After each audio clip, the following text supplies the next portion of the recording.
నమస్కారం. బొజ్జ భిక్షమయ్య యూట్యూబ్ ఛానల్కు స్వాగతం.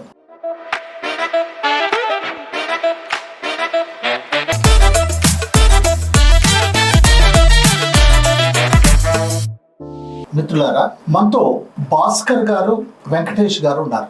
వీరిద్దరు బస్తీ స్పోర్ట్స్ అకాడమీలో ఒకరు జాయింట్ సెక్రటరీగా, మరొకరు ఆర్గనైజింగ్ సెక్రటరీగా ఉన్నారు. వెంకటేష్ గారు ఆర్గనైజింగ్ సెక్రటరీగా, భాస్కర్ గారు జాయింట్ సెక్రటరీగా ఉన్నారు. వారిద్దరూ కబడ్డీ ఆడిస్తారు. అదే సందర్భంగా వెంకటేష్ కబడ్డీతో పాటు ఖోఖో కూడా ఆడిస్తాడు. వాళ్ళు పీఈటీ మాస్టర్లు. ఈ రంగంలోకి వాళ్ళు ఎలా వచ్చారు, బస్తీ స్పోర్ట్స్ అకాడమీని స్థాపించడంలో వాళ్ళ ఉద్దేశం ఏంటో వారిని అడిగి తెలుసుకోండి. సార్ నమస్కారం అండి. నమస్కారం అండి. నమస్కారం సార్. చాలా సంతోషం మీరు మా స్టూడియోకి రావటం. వెంకటేష్ గారు, ఈ ప్రొఫెషన్ లోకి మీరు వచ్చే ముందు మీ కుటుంబ నేపథ్యం ఏమిటి?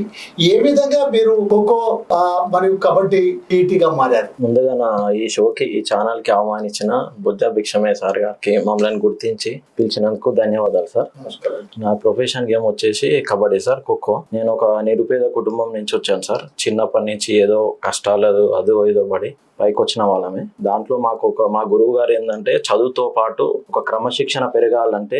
ఎక్కడ మీ కుటుంబం, మీ ప్రాంతం? మాది వచ్చేసి Nagaram academy, Basti academy sir. Basti academy నాది నాగారం బస్తీ.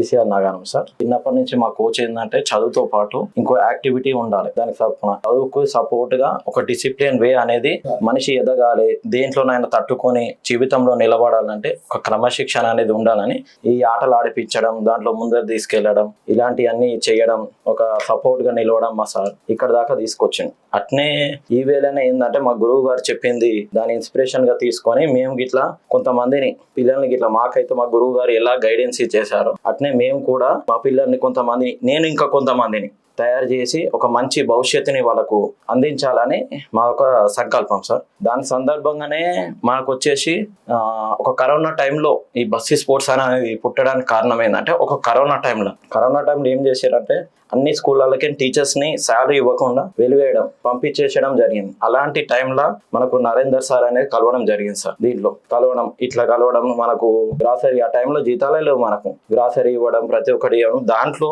మేమందరం కొంతమంది పీటీ సార్ కలిసి అట్లా మనం ఒకటి చేస్తే బాగుంటది, పీటీ సార్ అందరం చేస్తున్నాం, కానీ అందరం కలిసి చేస్తే ఒక యుద్ధం లెక్క ముందరికి తీసుకెళ్లొచ్చు అని మా యొక్క అవకాశంతో ఈ బస్తీ స్పోర్ట్స్ అకాడమీ అనేది స్టార్ట్ చేసినాం. దాని ద్వారా మనకు అంచెలంచెలుగా ఒక్కొక్కరు 5 మంది 10 మంది కాస్త ఇప్పుడు ఒక 100 మంది పీటీ సార్లుగా అకాడమీగా ఫామ్ అయింది. దాంట్లో ఇప్పటికి 40 నుంచి 50 బస్తీలు అనేది స్టార్ట్ చేసినాం అనమాట. స్టార్ట్ చేసి దాదాపు 2000 మందిగా ఇంకా ఎక్కువ మంది పిల్లలు దాంట్లో విద్యను అనేది నేర్చుకుంటున్నారు. రోజు సాయంత్రం ఒక ఫోన్స్ కి, దేనికి ఈ డ్రగ్స్ అవేర్నెస్, దీనికోసం అనేది ముఖ్య ఉద్దేశం ఏంటంటే దీని గురించి అనమాట. సాయంత్రం పిల్లలు ఏంటంటే కంపల్సరీ ఫోన్ చూడడం, వాళ్ళకి అనేది సరైన గ్రౌండ్ ఉండకపోవడం, ఫస్ట్ మెయిన్ మా పీటీలో ఏంటంటే ఫస్ట్ గ్రౌండ్ ఉండకపోవడం, ఇలాంటి అన్ని జరిగి అది లోటుబాట్లు అన్ని జరగడము, ఇలాంటి గ్రౌండ్ ఉండకపోవడము, ఇలాంటి అడ్జస్ట్మెంట్ చేసుకొని పిల్లలకు ఏదో ఒకటి నేర్పించుకోవడం, సాయంత్రం పూట నేర్పించుకుంటా ముందరకు తీసుకొస్తున్నాం. భాస్కర్ గారు, మీరు కబడ్డీ ప్లేయర్, కబడ్డీ కోచ్, మీ కుటుంబ నేపథ్యం ఏమిటి? మీరు కబడ్డీలోకి ఎలా వచ్చారు? ముందుగా నన్ను ఈ ఛానల్ కి మమ్మల్ని గుర్తించి పిలిచినందుకు బొజ్జ భిక్షమయ్య గారికి ధన్యవాదాలు తెలియజేసుకుంటున్నాను. సార్, నా కుటుంబ విషయానికి వచ్చేసరికి చాలా పూర్ బ్యాక్గ్రౌండ్ నుంచి వచ్చాను సార్. నాకు చిన్నప్పటి నుంచి కొంచెం చిన్న ఉన్నప్పుడే మా ఫాదర్ ఎక్స్పైర్ అయ్యారు. సో నాకు మా మదరే అన్ని చేశారు. సో ఆ త్రూలో నేను మా విలేజ్ లో సీనియర్స్ ఆడడం చూసి ఇన్స్పైర్ అయ్యి ఆటల సైడ్ నా ధ్యాస వెళ్ళింది.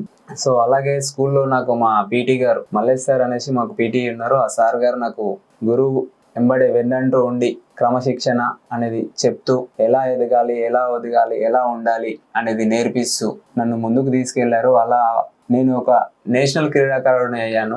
అలాగే రెఫరీస్ లో కూడా నన్ను సార్ ముందు బాధ్యతలో ముందుకు తీసుకెళ్లారు. సో ఇదే విధంగా నేను కూడా నాకు వచ్చిన ఆటని అక్కడికే ఆపేయకుండా ఆ ఆటని ఇంకో 10 మందికి పిల్లలకి నేర్పిస్తూ వాళ్ళని ఉన్నత స్థాయికి తీసుకెళ్లాలనేది నా ఆశ సార్. దాని గురించి నాకు ఈ అవకాశం ఇచ్చినందుకు థ్యాంక్ యూ. వెంకటేష్ గారు, ఈ బస్తీ స్పోర్ట్స్ అకాడమీలో మీరు చేస్తున్నటువంటి ఈ స్పోర్ట్స్ కార్యక్రమాలకు ఎదురవుతున్నటువంటి సమస్యలు ఏంటి? ఎలాంటి ఇబ్బందులు ఎదుర్కొంటున్నారు? మెయిన్ అంటే పిల్లలకి ఏంటంటే గ్రౌండ్ వర్క్ సార్. గ్రౌండ్ ఉండాలి. మనం ఒక ఆట ఆడించాలన్నా కోచ్ ఎంత రెడీగా ఉన్నా కానీ సరే తనకు సహకరిస్తాడు ఒక ప్లేస్ అనేది మనకు ఉండాలి అక్కడ. మాకు పేటీలలో మెయిన్ జరిగేది ఏంటంటే గ్రౌండ్ అవైలబుల్ లేకపోవడం, సరైన గ్రౌండ్ లేకపోవడం వల్ల కొంతమంది పీటీ సార్లు బంద్ చేయడం ఇలాంటివి జరుగుతాయి. కొంతమంది గ్రౌండ్ ఉన్న వాళ్ళు ప్రాక్టీస్ చేపిస్తారు, అదొకటి.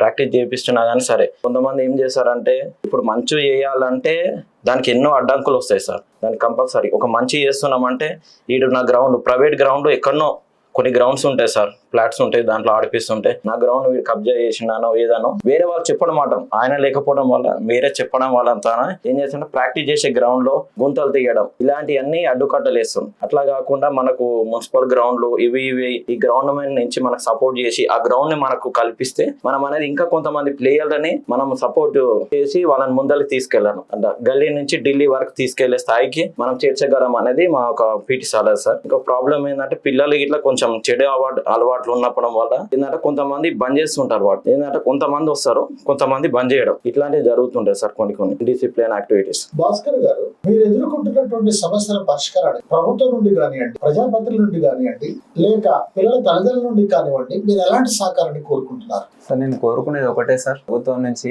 అక్కడ ఉన్న జిహెచ్ఎంసీ గానీ, కార్పొరేట్ గానీ, కమిటీ హాల్స్, గ్రౌండ్స్ గానీ ఏవైతే ఉన్నాయో అవి మన పీటీలకు ఇస్తే గనక వాళ్ళు చాలా పిల్లల్ని చెడు దారి పట్టినివ్వకుండా వాళ్ళని దారిలోకి తీసుకొస్తారనేది ఒకటి. అండ్ ఇంకోటి అక్కడ లోకల్లో ఉన్న వాళ్ళు కూడా సపోర్ట్ చేస్తే, ప్రజాప్రతినిధులు ఎవరైతే ఉన్నారో వాళ్ళు సపోర్ట్ చేస్తే ఇంకా ముందుకెళ్తారు ఆ పీటీలు అనేది నా ఉద్దేశం సార్. తల్లిదండ్రులు ఒకటి మాత్రం గుర్తుపెట్టుకోవాలి, ఎప్పుడైనా వాళ్ళకి ట్యూషన్ ఉంది, స్టడీ అవర్ ఉంది అని చెప్పేసి తీసుకెళ్లిపోతున్నారు పిల్లల్ని. వాళ్ళకి ఇంట్రెస్ట్ ఉన్నా కానీ ఓన్లీ చదువు అని చెప్పి చదువు కోసమే తీసుకెళ్తున్నారు. వాళ్ళు మెంటల్ గా ఫిజికల్ గా ఫిట్ ఉండాలి అంటే, పిల్లాడు మంచి స్ట్రెంత్ లో ఉండాలి అంటే వాళ్ళ తల్లిదండ్రులు మాత్రం ఖచ్చితంగా వాళ్ళని గుర్తించి ఒక గంట సేపా అర్ధగంట సేపా ఫిజికల్ ఫిట్నెస్ చేపించి ఇలా ముందుకొచ్చిన వ్యాయామ పీటీలకు సహకరించి వాళ్ళని పిల్లల్ని మంచి భవిష్యత్తులో ఉంచాలని కోరుకుంటున్నాను సార్ తల్లిదండ్రులే. వెంకటేష్ గారు, మరి మీ ఆటలు ఆడిస్తే మరి చదువు దెబ్బతినదా? అంటే చదువుతో పాటు అది గిట్ల ఉండాలి సార్. మనిషి ఎదగాలంటే మెంటల్ గా ఫిజికల్ గా వాడు స్ట్రాంగ్ ఉంటేనే దానిపైన ఎఫెక్ట్ పెట్టగలరు. చదువు పైన సరే చదువు బాగా చదువుకోవాలంటే ఖచ్చితంగా బాటలు అంటే కొంచెం ఈవినింగ్ టైమ్ లో ఒక స్ట్రెస్ అనేది రిలీఫ్ కావాలంటే ఆడు కంపల్సరీ ఏదో ఒక గేమ్ ఆడితే వాని బాడీ అనేది ఫ్రెష్ అయిపోతుంది అనమాట. మొత్తం నర్వ్ సిస్టమ్ అయినా ఏదైనా కానీ యాక్టివ్ అవుతుంది, బాగా ఆడగలుగుతారు వాడు. అట్నే అదే విధంగా చదవగలుగుతాడు. మైండ్ అనేది డైవర్షన్ అనేది ఉండదు. మైండ్ డైవర్షన్ చెడు దృష్టి పైకి వాడు వచ్చిండు, స్కూల్ కి వచ్చిండు, ఈవినింగ్ ట్యూషన్ కి వెళ్తే వానికి అదే స్ట్రెస్, మళ్ళీ చదువు ప్లస్ ఇదే స్ట్రెస్. అట్లా కాకుండా కొంచెం ఆటల వైపు మరితే వాడు అనేది చదవగలుగుతాడు. మిగతాది చెడు అలవాట్లు అనేది వాడిని దృష్టికి అనేది రాదనమాట సార్. ఇదే జరుగుతుంది అనమాట. లేదనుకో అదే చదువు అనుకో వాడు స్ట్రెస్ గా ఫీల్ అయ్యి ఏం చేస్తారంటే బ్యాడ్ యాక్టివిటీస్ కి చాలా తొందరగా అడిక్ట్ అయిపోతారు. మంచి కన్నా ఇప్పుడు స్టూడెంట్స్ చేసేది అంటే మంచి కన్నా చెడు, అది మంచిగా ఉంటే దాన్నే ఇక చెడునే తొందరగా అబ్జర్వ్ చేసుకుంటారు, మంచిని కాకుండా. అట్లా ఈ యాక్టివిటీస్ దీంట్లో ఉంటే, ఈవినింగ్ యాక్టివిటీస్ ఉంటే వాళ్ళు అనేది కంపల్సరీ ఆ లైఫ్ లోనైనా సరే వాళ్ళు ఏదైనా కానీ ఎదుర్కొనే ఛాన్సెస్ అనేది చాలా ఉంటాయి సార్. అది భాస్కర్ గారు, మీ అనుభవం తోటి మీరు దాదాపు 2 సంవత్సరాల కాలం నుంచి బస్తీ స్పోర్ట్స్ అకాడమీలో మీరు పనిచేస్తారు. ఈ అనుభవం తోటి ఇది హైదరాబాద్ కే పరిమితం కాకుండా ఇంకా ఎలా విస్తరిస్తే బాగుంటుందని మీరు అనుకుంటున్నారు? సార్ ఓన్లీ హైదరాబాద్ అని కాదు సార్, ప్రతి జిల్లా, ప్రతి మారుమూరు విలేజ్ గ్రామంకి అన్నిటికీ ఇది అనేది అన్ని ఏరియాలకు స్ప్రెడ్ అవ్వాలనేసి నా ఆలోచన సార్. ప్రతి ఒక్కరు ఎవరైనా సరే మాకు ఎక్కడున్నా మా ఈ వీడియో చూసి మీరు ఈ వ్యాయామ ఉపాధ్యాయులు ఎవరైతే ఉన్నారో ఇలా చేపిస్తున్న వాళ్ళు అందరూ మాకు ఈ వీడియో ద్వారా కనెక్ట్ అయ్యి కొంచెం మాకు సపోర్ట్ చేసి మీరు అక్కడ నుంచి విలేజ్ల నుంచి కూడా పిల్లలందరినీ మనం ఉన్నత స్థాయికి తీసుకెళ్లాలని కోరుకుంటున్నాను. ఇప్పుడు ఈ పిల్లలందరినీ మీరు దాదాపు సంవత్సరం కాలం నుంచి చేస్తున్నారు. మీరు ఏమైనా టోర్నమెంట్ పెట్టారా? పెట్టాను. ఎట్లా, ఏం టోర్నమెంట్ పెట్టారు? ఇప్పుడు మన దగ్గర సాయివాణి గ్రామర్ స్కూల్ అని చెప్పేసి జోడిమెట్ల దగ్గర టోర్నమెంట్ పెట్టాను సార్. అది ఏం టోర్నమెంట్? బస్తీ స్పోర్ట్స్ ఇన్నర్ సిటీ అనేసి టోర్నమెంట్ పెట్టాను. ఎన్ని టీంలు పాల్గొన్నాయి? ఎంతమంది పాల్గొన్నారు? అక్కడ ఒక 30 టీమ్స్ వరకు వచ్చాయి సార్. 30 టీమ్స్ వరకు వచ్చాయి. Kabaddi and chess, volleyball 3 games ఆడిపించాము. అందులో నుంచి 3 గేమ్స్ ఆడిపించాము. అందులో 30 టీంలు రావడం జరిగింది. ఆ 30 టీంలు కూడా చాలా బాగా వాళ్ళ సంతోషాన్ని వెలజెప్పుకున్నారు. పిల్లలందరూ చాలా హ్యాపీగా ఫీల్ అయ్యారు. అండ్ అక్కడికి వచ్చిన గెస్ట్లు కూడా మన రవిప్రకాష్ సార్ కానివ్వండి, కొంతమంది NGO సార్ వాళ్ళు వచ్చారు, శరత్ సార్ గాని, నాగమోహన్ సార్ గాని, వాళ్ళు అందరూ వచ్చారు. వాళ్ళు కూడా వాళ్ళకు వచ్చిన సహాయం పిల్లలకి అది డ్రెస్ రూపంలో కానివ్వండి, వాళ్ళకి సర్టిఫికేట్ రూపంలో కానివ్వండి, ఏదో ఒక రూపంలో వాళ్ళకి హెల్పింగ్ చేశారు. మన నరేందర్ సార్ వాళ్ళు, వీళ్ళందరూ మల్లేష్ సార్ వాళ్ళు వాళ్ళని వాళ్ళని అప్రోచ్ అవ్వడం వల్ల వాళ్ళు చేయడం వల్ల పిల్లలు చాలా ఆనందంగా అప్రిషియేట్ వాళ్ళు సంతోషంగా ఫీల్ అయ్యారు. దాని వల్ల ఇంకొంచెం ఉత్సాహంతో 10 మంది ఉన్న పిల్లలు కాస్త 20 మంది అయ్యారు. అలా ఇంట్రెస్ట్ తో ఇంకా ముందుకు రాగలుగుతున్నారు. వెంకటేష్ గారు, ఇప్పుడు ఈ పిల్లలతోటి మీరు ఏదో టోర్నమెంట్ పెట్టారని బస్తీ స్పోర్ట్స్ టోర్నమెంట్ భాస్కర్ గారు చెప్తున్నారు. మీరు 40 బస్తీలలో పెట్టే కాకుండా మీరు పెట్టినటువంటి 40 బస్తీల పిల్లలతోటి ఒక బస్తీ ఇన్నర్ టోర్నమెంట్ కూడా ఒకటి మీరు పెట్టారు. అవును సార్.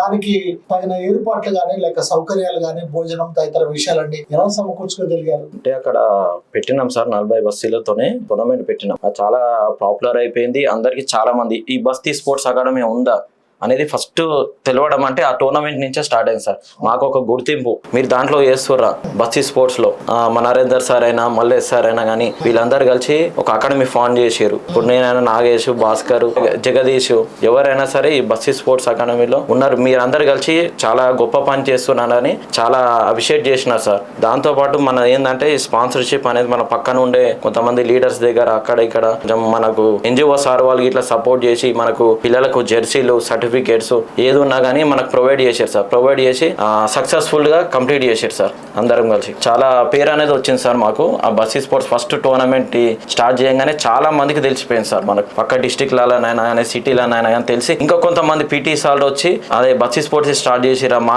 కాన్సెప్ట్ బాగుంది, మేము ఇట్లా జాయిన్ అవుతాం, మాకు ఇట్లా ఇంట్రెస్ట్ ఉంది, ఇలాంటి అవకాశం మేము ఎప్పటిసందో ఎదురు చూస్తున్నామని చాలా మంచి పేరు వచ్చింది సార్ మాకు. మిత్రులారా, హైదరాబాద్ సిటీలోనే కాకుండా కేవలం కొన్ని వాటికి కాకుండా పీఈటీలందరికీ ఈ సందర్భంగా బస్తీ స్పోర్ట్స్ అకాడమీ ఏం విజ్ఞప్తి చేస్తుంది అని అంటే దీనిని విస్తరింప చేద్దామని విజ్ఞప్తి చేస్తున్నారు. మీరందరూ కూడా బస్తీ స్పోర్ట్స్ అకాడమీలో భాగస్వాములు కండి. మీరందరూ కూడా బస్తీ స్పోర్ట్స్ అకాడమీ నాయకత్వం ఏదైతే నిర్వహిస్తా ఉందో వాటన్నింటి ఇంకా విస్తరింపజేయడానికి అవకాశం ఉంది. బస్తీల కంటే జిల్లాలలో కూడా ఎక్కువ గ్రౌండ్స్ ఉండడానికి వీలుంటుంది. మండలాల్లో, గ్రామాల్లో గ్రౌండ్స్ ఉండడానికి వీలుంటుంది. వాటిలో ఎక్కువ అవకాశాలు ఉంటాయి. అటువంటి పిల్లల్ని కూడా సోషల్ మీడియా తదితర వాటి నుండి కాపాడుకోవాల్సిన అవసరం ఉంది అని గుర్తించాలని మీ అందరికి విజ్ఞప్తి చేస్తూ చూస్తూనే ఉండండి వంశభిక్షమయ్య యూట్యూబ్ ఛానల్. సబ్స్క్రైబ్ చేయడం మాత్రం మర్చిపోకండి. షేర్ చేయండి, లైక్ చేయండి, కామెంట్ చేయండి. Thank you very much. నమస్కారం అండి. Thank you.